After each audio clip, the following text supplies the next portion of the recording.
ओम कृष्णम कृष्णाय नमः। जय श्री कृष्णा। आप सभी का हमारे चैनल आध्यात्मिक सागर में हार्दिक स्वागत है। आज की इस वीडियो में आप श्रीमद् भगवद गीता सार के महात्म्य 17 और अध्याय 17 का श्रवण करेंगे। महादेव जी पार्वती जी से कहते हैं कि 16वें अध्याय का महात्म्य बताया गया, अब 17वें अध्याय की अनंत महिमा का श्रवण करो। राजा खड्गबाहु के पुत्र का दुशासन नामक एक नौकर था। वह बड़ी खोटी बुद्धि का मनुष्य था।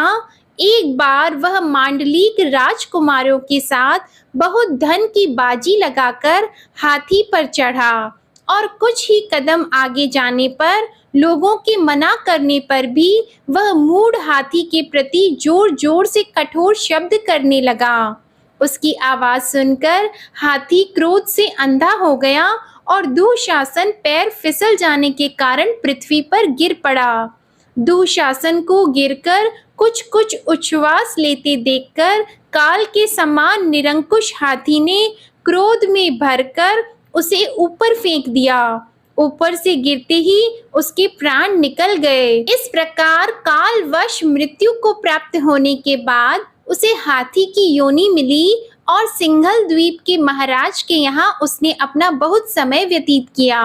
सिंघल द्वीप के राजा की महाराज खड्गबाहु से बड़ी मैत्री थी, अतः उन्होंने जल के मार्ग से उस हाथी को मित्र की प्रसन्नता के लिए भेज दिया। एक दिन राजा ने श्लोक की समस्या पूर्ति से संतुष्ट होकर किसी कवि को पुरस्कार रूप में वह हाथी दे दिया और उन्होंने 100 स्वर्ण मुद्राएं लेकर उसे मालव नरेश के हाथ बेच दिया। कुछ काल व्यतीत होने पर वह हाथी यत्न पूर्वक पालित होने पर भी असाध्य ज्वर से ग्रस्त होकर मरणासन हो गया। हाथी वानों ने जब उसे ऐसी शोचनीय अवस्था में देखा तो राजा के पास जाकर हाथी के हित के लिए शीघ्र ही सारा हाल सुनाया। महाराज, आपका हाथी अस्वस्थ जान पड़ता है, उसका खाना पीना और सोना सब छूट गया है। हमारी समझ में नहीं आता इसका क्या कारण है। हाथी वानों का बताया हुआ समाचार सुनकर राजा ने हाथी के रोग को पहचानने वाले चिकित्सा कुशल मंत्रियों के साथ उस स्थान पर पदार्पण किया जहां हाथी ज्वर ग्रस्त होकर पड़ा था। राजा को देखते ही उसने ज्वर जनित वेदना को भूलकर संसार को आश्चर्य में डालने वाली वाणी में कहा, संपूर्ण शास्त्रों के ज्ञाता, राजनीति के समुद्र, शत्रु समुदाय को परास्त करने वाले तथा भगवान विष्णु के चरणों में अनुराग रखने वाले महाराज, इन औषधों से क्या लेना, वैद्यों से भी कुछ लाभ होने वाला नहीं। दान और जप से भी क्या सिद्ध होगा। आप कृपा करके गीता के 17वें अध्याय का पाठ करने वाले किसी ब्राह्मण को बुलाइए। हाथी के कथन अनुसार राजा ने सब कुछ वैसा ही किया। तदंतर गीता पाठ करने वाले ब्राह्मण ने जब उत्तम जल को अभिमंत्रित करके उसके ऊपर डाला, तब दुशासन गज योनि का परित्याग करके मुक्त हो गया। राजा ने दुशासन को दिव्य विमान पर आरूढ़ एवं इंद्र के समान तेजस्वी देखकर पूछा, तुम्हारी पूर्व जन्म में क्या जाति थी, क्या स्वरूप था, कैसे आचरण थे और किस कर्म से तुम यहाँ हाथी होकर आए थे, ये सारी बातें मुझे बताओ। राजा के इस प्रकार पूछने पर संकट से छूटे हुए दुशासन ने विमान पर बैठे ही बैठे स्थिरता के साथ अपना पूर्व जन्म का उपयुक्त समाचार यथावत कह सुनाया। तत्पश्चात नर श्रेष्ठ मालव नरेश भी गीता के 17वें अध्याय का पाठ करने लगे। इससे थोड़े ही समय में उनकी मुक्ति हो गई। इति श्री श्रीमद् भगवद गीता सार महात्म्य 17 समाप्त। श्रीमद् भगवद गीता सार अध्याय 17 प्रारंभ। भगवान श्री कृष्ण के वचन सुनकर अर्जुन बोले, हे कृष्ण, जो मनुष्य शास्त्र विधि को त्याग कर केवल श्रद्धा से युक्त हुए देवादिकों का पूजन करते हैं, उनकी स्थिति फिर कौन सी है? क्या सात्विकी है अथवा राजसी, तामसी है? इस प्रकार अर्जुन के पूछने पर श्री कृष्ण भगवान बोले, हे अर्जुन, मनुष्यों की वह बिना शास्त्रीय संस्कारों के केवल स्वभाव से उत्पन्न हुई श्रद्धा, सात्विकी और राजसी तथा तामसी ऐसे तीनों प्रकार की ही होती है। उसको तू मेरे से सुन। हे भारत, सभी मनुष्यों की श्रद्धा उनके अंतःकरण के अनुरूप होती है तथा यह पुरुष श्रद्धामय है। इसलिए जो पुरुष जैसी श्रद्धा वाला है वह स्वयं भी वही है, अर्थात जैसी जिसकी श्रद्धा है वैसा ही उसका स्वरूप है। उनमें सात्विक पुरुष तो देवों को पूजते हैं और राजस पुरुष यक्ष और राक्षसों को पूजते हैं तथा अन्य तो तामस मनुष्य हैं, वे प्रेत और भूत गणों को पूजते हैं। हे अर्जुन, जो मनुष्य शास्त्र विधि से रहित केवल मन कल्पित घोर तप को तपते हैं तथा दंभ और अहंकार से युक्त एवं कामना, आसक्ति और बल के अभिमान से भी युक्त हैं तथा जो शरीर रूप से स्थित भूत समुदाय को अर्थात शरीर, मन और इंद्रिय आदिकों के रूप में परिणत हुए आकाश आदि 5 भूतों को और अंतःकरण में स्थित मुझ अंतर्यामी को भी कृश करने वाले हैं, उन अज्ञानियों को तू आसुरी स्वभाव वाला ही जान।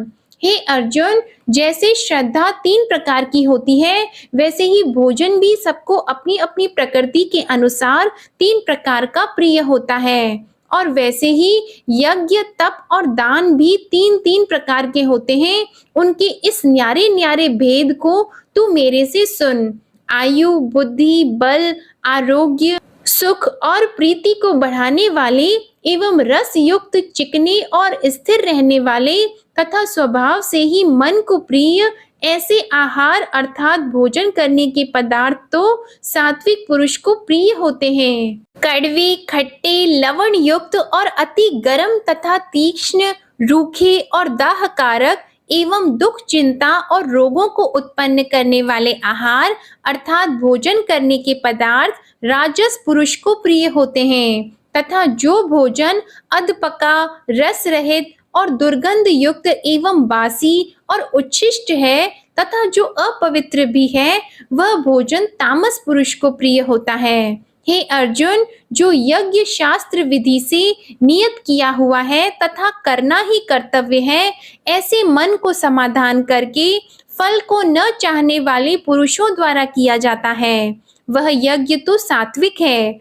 और हे अर्जुन, जो यज्ञ केवल दंभाचरण के लिए अथवा फल को भी उद्देश्य रखकर किया जाता है, उस यज्ञ को तू राजस जान तथा शास्त्र विधि से हीन और अन्न दान से रहित एवं बिना मंत्रों के, बिना दक्षिणा के और बिना श्रद्धा के किए हुए यज्ञ को तामस यज्ञ कहते हैं। हे अर्जुन, देवता, ब्राह्मण, गुरु और ज्ञानी जनों का पूजन एवं पवित्रता, सरलता, ब्रह्मचर्य और अहिंसा यह शरीर संबंधी तप कहा जाता है तथा जो उद्वेग को न करने वाला, प्रिय और हितकारक एवं यथार्थ भाषण है और जो वेद शास्त्रों के पढ़ने का एवं परमेश्वर के नाम जपने का अभ्यास है, वह निसंदेह वाणी संबंधी तप कहा जाता है तथा मन की प्रसन्नता और शांत भाव एवं भगवत चिंतन करने का स्वभाव, मन का निग्रह और अंतःकरण की पवित्रता,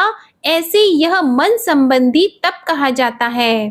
परंतु हे अर्जुन, फल को न चाहने वाला निष्कामी योगी पुरुषों द्वारा परम श्रद्धा से किए हुए उस पूर्वोक्त 3 प्रकार के तप को सात्विक कहते हैं और जो तप सत्कार, मान और पूजा के लिए अथवा केवल पाखंड से ही किया जाता है, वह अनिश्चित और क्षणिक फल वाला तप यहाँ राजस कहा गया है। जो तप मूढ़ता पूर्वक हठ से मन, वाणी और शरीर की पीड़ा के सहित अथवा दूसरे का अनिष्ट करने के लिए किया जाता है, वह तप तामस कहा गया है। और हे अर्जुन, दान देना ही कर्तव्य है, ऐसे भाव से जो दान देश, काल और पात्र को प्राप्त होने पर प्रत्युपकार न करने वाले के लिए दिया जाता है, वह दान तो सात्विक कहा गया है। और जो दान क्लेश पूर्वक तथा प्रत्युपकार के प्रयोजन से अर्थात बदले में अपने सांसारिक कार्य सिद्ध करने की आशा से अथवा फल को उद्देश्य रखकर फिर दिया जाता है, वह दान राजस कहा गया है। और जो दान बिना सत्कार किए अथवा तिरस्कार पूर्वक अयोग्य देश काल में कुपात्रों के लिए अर्थात मद्य मांस आदि अभक्ष्य वस्तुओं के खाने वालों एवं चोरी जारी आदि नीच कर्म करने वालों के लिए दिया जाता है, वह दान तामस कहा गया है। हे अर्जुन, ओम तत्सत। ऐसे यह 3 प्रकार का सच्चिदानंद घन ब्रह्मा का नाम कहा गया है। उसी से सृष्टि के आदि काल में ब्राह्मण और वेद तथा यज्ञ आदि रचे गए हैं। इसलिए वेद को कथन करने वाले श्रेष्ठ पुरुषों की शास्त्र विधि से नियत की हुई यज्ञ, दान और तप रूप क्रियाएं सदा ओम ऐसे इस परमात्मा के नाम को उच्चारण करके ही आरंभ होती है। तत् अर्थात तत् नाम से कहे जाने वाले परमात्मा का ही यह सब है। ऐसे इस भाव से फल को न चाहकर नाना प्रकार की यज्ञ, तप रूप क्रियाएं तथा दान रूप क्रियाएं कल्याण की इच्छा वाले पुरुषों द्वारा की जाती है। सत ऐसे यह परमात्मा का नाम सत्य भाव में और श्रेष्ठ भाव में प्रयोग किया जाता है तथा हे पार्थ, उत्तम कर्म में भी सत शब्द प्रयोग किया जाता है तथा यज्ञ, तप और दान में जो स्थिति है वह भी सत है ऐसी कही जाती है और उस परमात्मा के अर्थ किया हुआ कर्म निश्चय पूर्वक सत है ऐसे कहा जाता है। हे अर्जुन, बिना श्रद्धा के होम हुआ हवन तथा दिया हुआ दान तथा तपा हुआ तप और जो कुछ भी किया हुआ कर्म है वह समस्त असत है ऐसा कहा जाता है। इसलिए वह न तो इस लोक में लाभदायक है और न मरने के पीछे ही लाभदायक है। इसलिए मनुष्य को चाहिए कि सच्चिदानंद घन परमात्मा के नाम का निरंतर चिंतन करता हुआ निष्काम भाव से केवल परमेश्वर के लिए शास्त्र विधि से नियत किए हुए कर्मों का परम श्रद्धा और उत्साह के सहित आचरण करे। इति श्री श्रीमद् भगवद गीता सार अध्याय 17 समाप्त। जय श्री कृष्णा। अगली वीडियो में आप श्रीमद् भगवद गीता सार के महात्म्य 18 का श्रवण करेंगे। इसके लिए आप हमारे चैनल आध्यात्मिक सागर को सब्सक्राइब करके बेल आइकन भी दबाएं, जिससे आपको हमारे आने वाले वीडियोस की नोटिफिकेशन मिलती रहे।